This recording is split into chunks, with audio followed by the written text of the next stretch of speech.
Today we've got a great revenge story against a person who won't stop dead naming another person. We'll get into that in a bit, but first, my solution for the growing one-way video interview trend. Background: there's been a recent industry trend where you have to record an interview as part of a job application. I'll spare you my thoughts on why these things suck, but they do. Suck, I mean. To me and lots of others, it's a red flag. Any company that requires one of these has done me the favor of outing themselves as a company that nobody should want to work for. So I consider them fair game for a bit of petty revenge for the audacity of trying to steal my time to do their job. After all, I'm no longer interested in having anything at all to do with them. Why not make that abundantly clear? I'll admit that this isn't the cleverest revenge, nor is even all that original, and to be 100% upfront, I've only done it once, mostly as a joke, but as it turns out, it's actually kind of satisfying and fun. Here's what I did. First, I followed their recommendations for clearing my working area and pretending to, getting pets, kids, and family members to be away for a bit. Then I started recording the actual interview. The only thing is, I placed the microphone about 8 feet away from where I was sitting. It took a bit of experimenting. I wanted my voice to be quiet, but not so quiet that they just hit the trash can icon. The goal, as I'm sure you've figured out by now, was to get them to turn up the volume on their headsets as much as possible. I spoke normally, so it would appear that the low volume on their side was just a technical issue. The revenge: about 30 seconds into answering the "tell us a little about yourself" question, my kid, off camera, blasted the microphone with an air horn canister. I can only dream, but it's my fondest hope that whoever was reviewing that video went home with a fresh case of tinnitus and a new reason to consider seeking employment elsewhere. As a self-proclaimed introvert, having to record an interview as part of a job application is just about the worst sounding idea I could possibly hear of. I mean, voice only, sure, that's one thing, but I'm assuming these people are expecting you to have some kind of webcam, dress up all nice or business casual or whatever, and try to sell yourself to them. I'm alright, I think I'll just stick to the companies that prefer like resumes and stuff, like accreditations, not seeing my face to judge if I'm good enough. Also, hi, I'm Steven, and if you guys enjoy awesome stories of revenge, it would be amazing if you left a like or left a review if you're listening to my podcast. That said, our next story is Racist Drama Queen Fails to Get the Attention She Wants. A long-term member in my partner's more extended friend group, Crystal, was raised in a white supremacist house. They obsessed over whiteness and white purity to the point that only English or German blondes were white enough for them, but only if it was platinum blonde, natural, or dyed. The dad was 100% Latino and the mom was 100% Irish, but since when have racists made sense?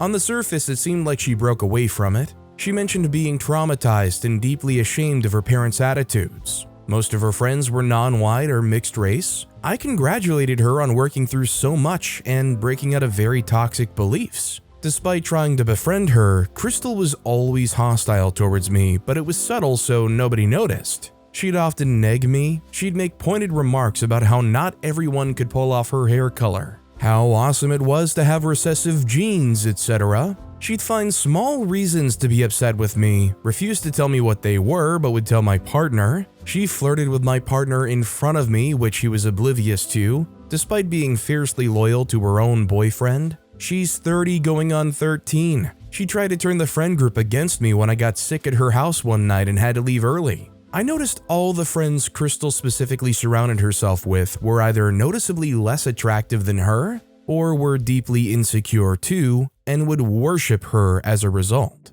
I noticed how she'd share an embarrassing story, mention her naturally blonde hair, take out a revealing photo, or tell a raunchy joke to grab attention when I was talking. I remember her mentioning her love of the high-value life Benchy sitcom characters, reality TV, celebrity gossip, and the fights she caused over the years. I'm white. I'm naturally brunette. I love being brunette. I like blondes, redheads, etc. I don't like superiority complexes, narcissistic power trips, or petty social games. Kill them with kindness can be hilariously petty. If she mentions blonde superiority, I calmly counteract by genuinely and openly praising the beauty of brown hair, red hair, black hair, curls, natural textured hair, etc. I made my partner feel as safe as he did for me. My partner eventually realized Crystal was using him for attention and favors and stopped insisting I befriend her. Without saying a negative word, I boosted the healthy confidence of several of her friends so much they don't obsess over her anymore. I studied animal behavior and befriended her rescue dog who barks at everyone but her.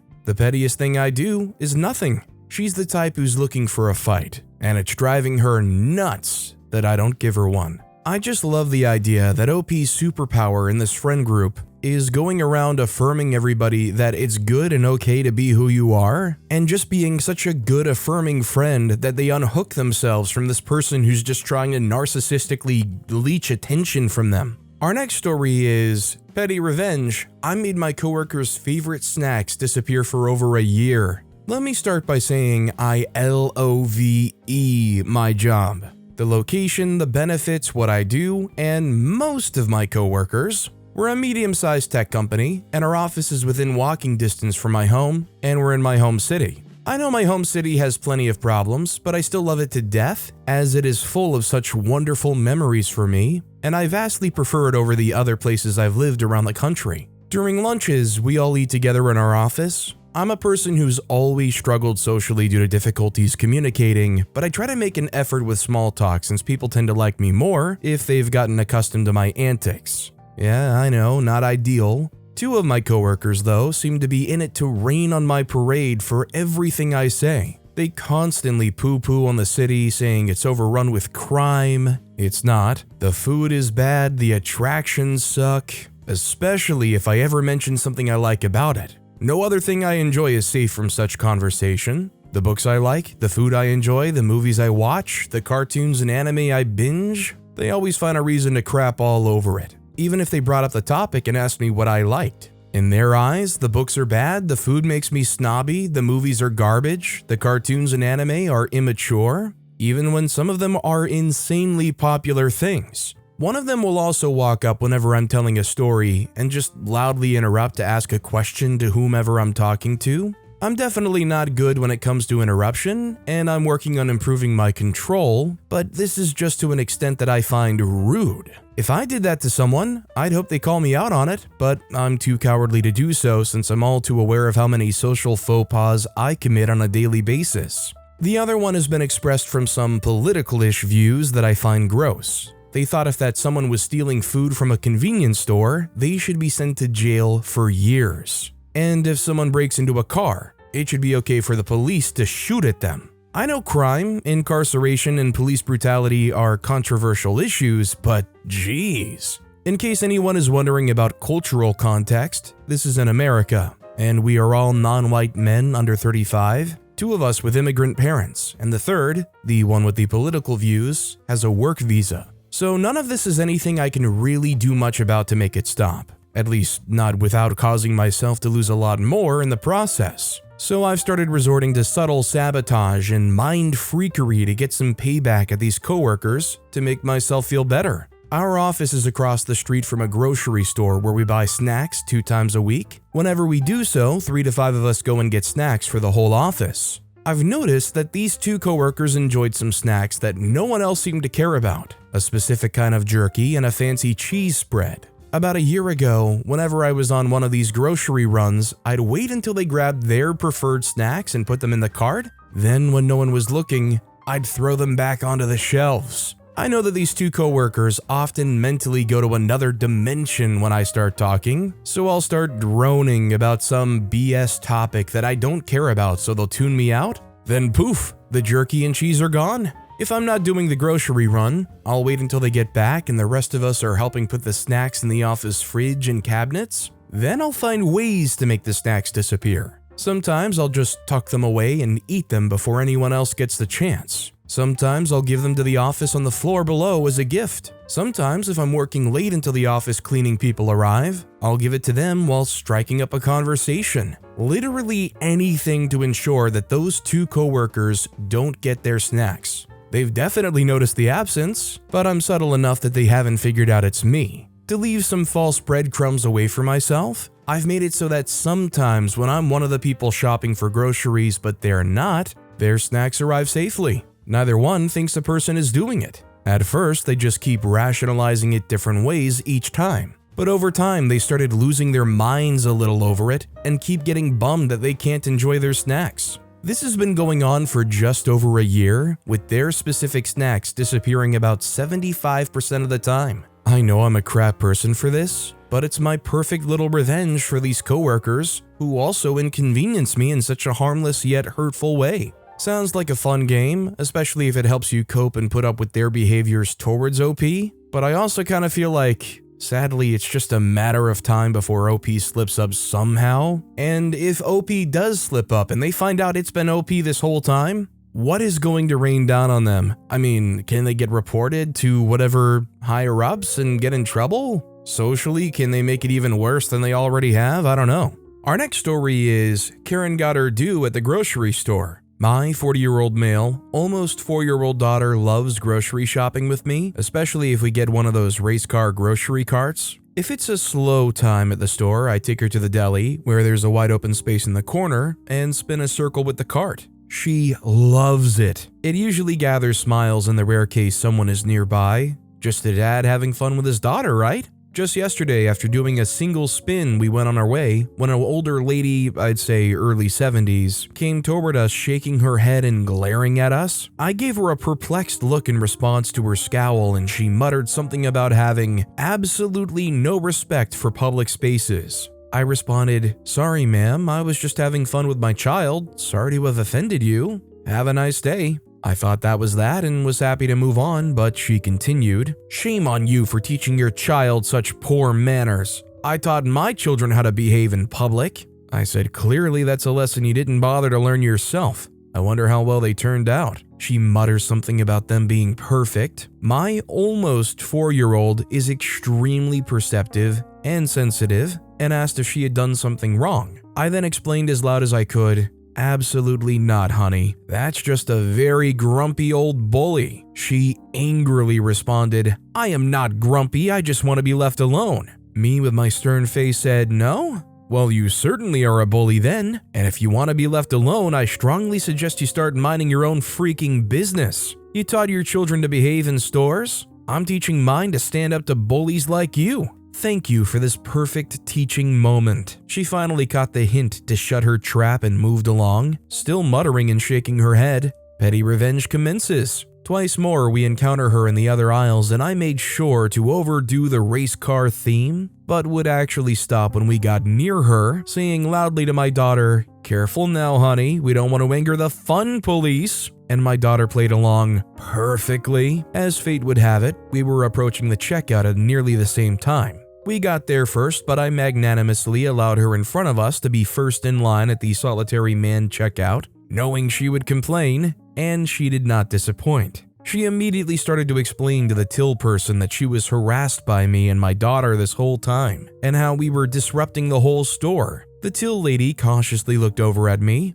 and I just gave a totally confused shrug. I'm still in my formal work clothes, suit and tie, and my daughter is wearing her adorable poofy fairy skirt, picture-perfect innocence. Having obviously seen me let the lady in front of us in line, the till person gave me an apologetic smile and just nodded and smiled, humoring Karen. She must have tried complaining further at customer services because we were now leaving at the same time, despite our full grocery cart, a child insisting on helping with the bagging. Once outside, I made sure to drag race that cart past her as loud and as obnoxiously as I could, and my daughter squealed in delight. I didn't even bother looking back at that crusty old bench. She ruined my shopping outing. I hope I ruined her entire day. I do feel bad for people that are this desperately miserable, but I also have zero patience for them taking it out on other people just trying to enjoy a sliver of joy in their day. I think if enough of us consistently confront people like this, they might just learn to keep their mouths shut and their poor attitudes to themselves. Mandatory edit, formatting gratitude and trolls, no content edits. Thanks for all the fatherhood props, made my day.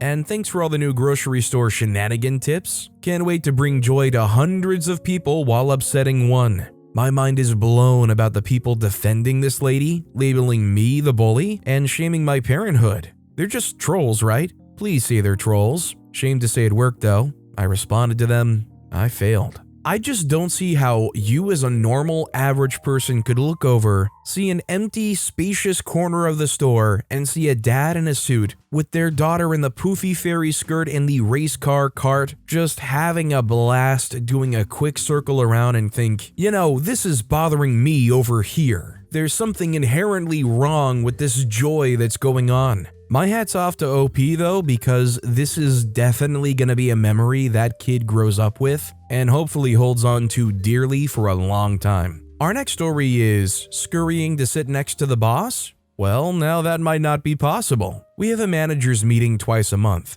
Biggest suck up, BSU, always scampers in to sit next to the boss, who of course is at the head of the table. One time, I had a private meeting with boss before the main meeting, and so had my computer at that BSU's fave next to boss spot. When I came back from the John, my computer had been shoved over so BSU could park his buns next to the boss. I and my colleagues have an agreement. We get there 5 minutes early and take the seats closest to boss, leaving BSU at the far end of the table, Siberia. He's tried to get in even earlier, but our rooms are auto-locked until the person scheduling the meeting swipes in. Shared conference space. So I've changed over the meeting host to myself and swipe in 10 minutes before, where 4 of us plant our computers in those magic 4 seats. Then I swipe out the room, relocking it. Even he won't shove 4 computers out of the way. He's taken to dialing in on video now so that his fat face can be seen directly opposite of boss. It's still really funny, and we've expanded the sit block to more members of the team. And every once in a while, the video fails. Oh well. Honestly, in a situation like this, I would just want to be questioning, why is the coworker exempt from being in person? How come they can have their fat face on the screen and I have to be here in person? Can I start doing these meetings remotely too? I would love to do that. You know, button-up shirt or suit top and just chilling in my pajamas where you won't see. Our next story is watching my housemate die inside. This happened in my second year of university in the UK circa 1998. 6 of us shared a house with an even split of boys and girls. John was my best mate and was very shy and had no confidence with girls. He got on really well with the girls we lived with, Sarah in particular. When we moved in, Sarah had a boyfriend who thankfully after a few months she broke up with as he was a jerk. After this, Sarah and John grew closer, and she would quite often sit and cuddle with him while watching TV, dance with him when we were out, and generally spend a lot of time with him. John was clueless about women and thought they were just besties, but it was clear to everyone they were into each other. The important point of the story is John was still a virgin. Our other male housemate Steve was the opposite of John. He was a player. He had a girlfriend from school who was a few hours away at another uni, so he would regularly sleep with anyone that would have him. He also had a crush on Sarah and tried it on with her a few times and got rejected. Steve used to take the mickey out of John for being a virgin. At first it was every so often, and then when John and Sarah were getting closer, he started to call him Virgin Boy in an attempt to belittle him. The rest of us told him to knock it off, but he persisted for a few weeks. Not long after we'd got back from Christmas break, a few of us were in the living room after uni, and Steve walked in and asked me and Virgin Boy if we'd like to order pizza for dinner. Sarah walked in from the kitchen at that point, walked over to John, sat on his knee, kissed him, looked at Steve and said, "You can't call him that anymore. We had a great time this morning and he made me you-know-what several times. I doubt you've ever managed that with your tiny you-know-what." The rest of us sat there trying to stifle laughter. Steve went bright red, mumbled something and went to his room. Turned out Sarah had made a move on John that morning. They both admitted to being into each other and had slept together. Sarah snapped when she heard Virgin Boy and decided she'd had enough of Steve. John and Sarah are still together, married with 3 kids. This is unbelievable, and I hope that Steve reflected on this at one point and came to realize they were the most effective wingman possible for John. They literally bullied him into a relationship with their crush. Like, that's unbelievable how their bullying turned into massive success for this guy. This next story is, I've been calling my sister by her full given name when she dead names my niece. My brother's kid, 22-year-old female, came out as trans on her 21st birthday about a year ago and changed her name from Lance to Lacey. fake names. Most of our family accepted it, and the ones who didn't weren't close anyway, except our sister Eva, 45-year-old female. We are a Native American family with a lot of creative names, and my sister's birth name is something close to Evangeline, but she decided to go by Eva after a white kid said her name was rezzed out. Low class or stereotypical name from an Indian reservation. She's insisted on Eva for about 35 years, and we all obliged. Now, she's regularly been calling my trans niece by her dead name Lance since she came out as trans. So I started calling her Evangeline, which she hates. The whole family caught on, and I've only been referring to her as Evangeline for about a year now, and she is furious every time she comes to family events. Recently, she's been calling me by my full first name to bother me. My first name is a portmanteau hyphenation of my mom's 4 sisters' names. Something like Alexiana Dorothique, but wackier. People have always called me AD or Lexi, or my brother called me Dodo since he was a kid. I love my full first names, but it's cumbersome to use an 8-syllable name regularly. Well, my full name caught on with family and friends. Just despite Evangeline, we've all reverted back to our full names instead of nicknames. Our dad is no longer Frank, he's Franklin. Our mom is no longer Roz, she is Rosalind. My brother is no longer Nate, he is Nathaniel. Sister-in-law is no longer Kate, she is Catherine, etc. This has truly driven Evangeline away, which was the plan in the first place. Lacey makes for better company, so good riddance to one crappy sister. I think this is a completely fair trade-off, especially if they understand why they're doing this. If they understand why they're doing this and they continue to double down on dead naming, I think that's all the more green light to keep going. It's just to prove a point that you want to be called what you want to be called. Our next story is Benchy's sister-in-law wanted cat's attention. The cat chose me. My sister-in-law has always been passive-aggressive and rude to me due to issues she specifically has with my partner, her brother. Issues she doesn't bother to directly work out with him. She shuts me out of conversations, she refused to get to know me better, talk to me, build any relationship,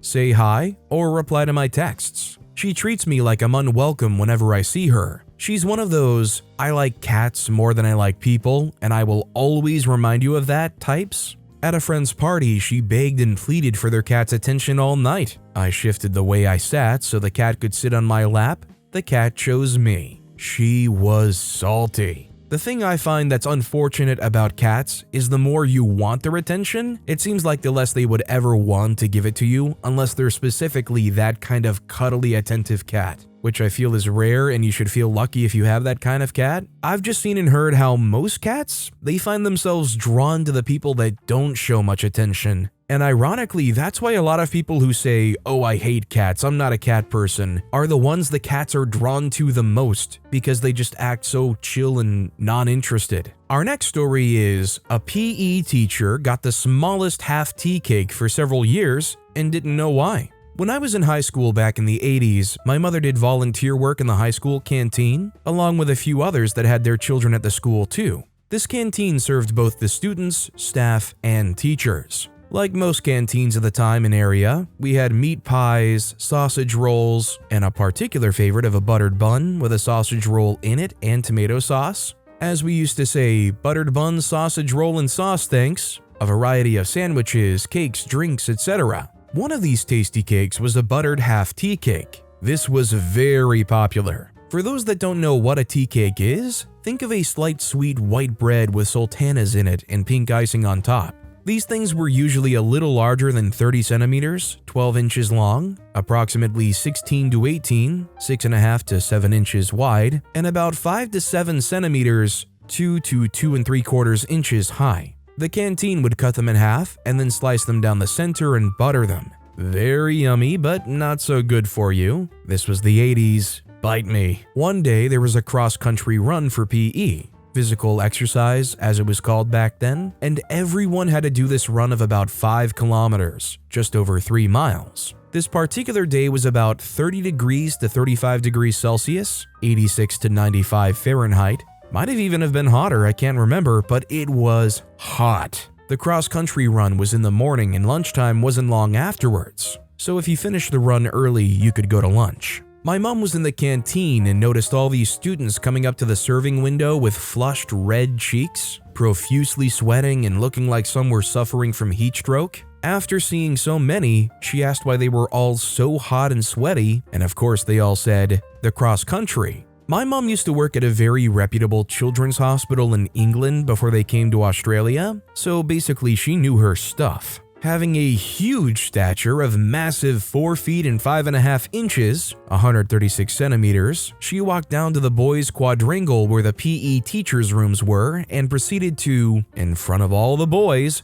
rip strips off the PE teacher responsible for conducting the cross country on such a hot day. Back in those days, we weren't allowed to bring a bottle of water either. Madness. My mom didn't allow him to get a word in edgeways. All the boys watching were laughing and joking how such a short lady was putting the tall, jerk PE teacher in his place. Now for the petty revenge. My mom went back to the canteen and of course told all the other canteen ladies what had just happened and why all the kids are looking really hot, flustered, and about to collapse. This teacher always got a half tea cake for recess. So the next day, my mom found the smallest tea cake, cut it not very in half, and that teacher got the short end of the stick, so to speak. All the other canteen ladies thought that was a fitting punishment for putting not only their children, but all the other children through a very unnecessary run on such a hot day. This was then adopted so that teacher automatically got the smallest half tea cake.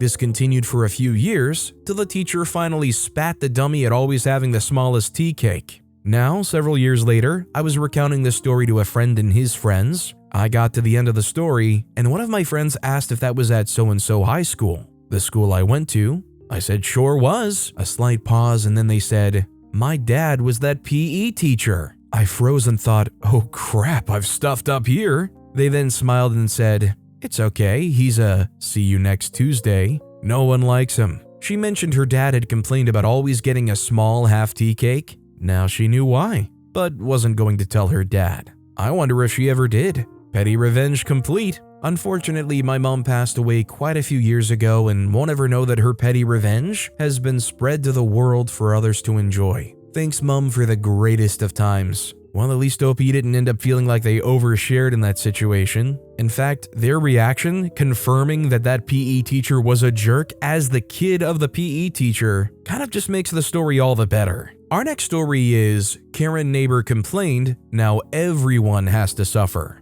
Our Karen neighbor complained about another neighbor's motorcycle. It's a stock bike, so he didn't add any loud muffles, and prior to this, he was very respectful. He would start the bike and drive conservatively out of the neighborhood. But then enters Karen. Karen complains about everything and everyone knows her. She has complained several times about the motorcycle and calls the cops frequently for dumb things. This time, she decides to go too far and tries to prevent the motorcycle from leaving the neighborhood. She nearly ran him over. So now, because Karen literally tried to murder someone, the motorcycle rider starts his motorcycle a few times a day, rides to Karen's house a couple houses down, revs his engine for a few minutes, then speeds away in the most obnoxious way possible. He's even had some of his buddies come by in a sort of "freak you, Karen" parade. I talked to him. We know each other and he's a decent dude, and he at least agrees to stop doing this at night and to ride safely since there are a lot of kids in the area. I honestly can't blame him at all because everybody hates this bench and she deserves much worse considering what she did. I just wish there was a legal way to get her to stop being such a bench. If there's a way to prove that there is some targeting going on here, like especially if they're calling the cops for no good reason, could you not theoretically try to call a non-emergency line and just try to build up a record? I mean, if she keeps going, eventually it might lead to something, right? This next story is late to work multiple times to get your nails done? Fine, have fun opening coins with those nails. I, 25-year-old female, am the closing manager at the store I work at. Crappy coworker, female 21, SC, without fail, is always late to work on payday Fridays by 3 hours or more because she's getting her nails or hair done. She gets those super long fake acrylics done. She's just a cashier, so it's not like she's moving boxes and stacking shelves. One of my closing duties is to count the registers out to make sure they equal $200. If I notice the till is getting low on dimes, quarters, etc., I'll open the rolls up and refill the till's coins. If you've ever worked with rolls of coins, you know how much they suck to open. I've noticed with her especially she struggles to open them because of said nails. Here is my petty revenge. I don't refill her till's coins. We even have two types of coin rolls, one that you have to crack open in the middle and peel the paper away to get to the coins, or one where you just open one side and dump them. Guess which ones I make sure she has every time. It's not much, but it helps keep me sane during the workday. How does somebody show up 3 hours late regularly for a cashier job? Especially for something like, well, I'm just getting my hair or nails done, and still keep the job. It almost makes me wonder, like, do they not pay very well? Just how are they okay enough just letting that go on? But with that being said, that's all the time we have for today. Now, if you want to hear another awesome revenge story, check out that video on the left. Or if you missed my latest video, check out that video on the right. That said, I'll see you all next time with some more stories.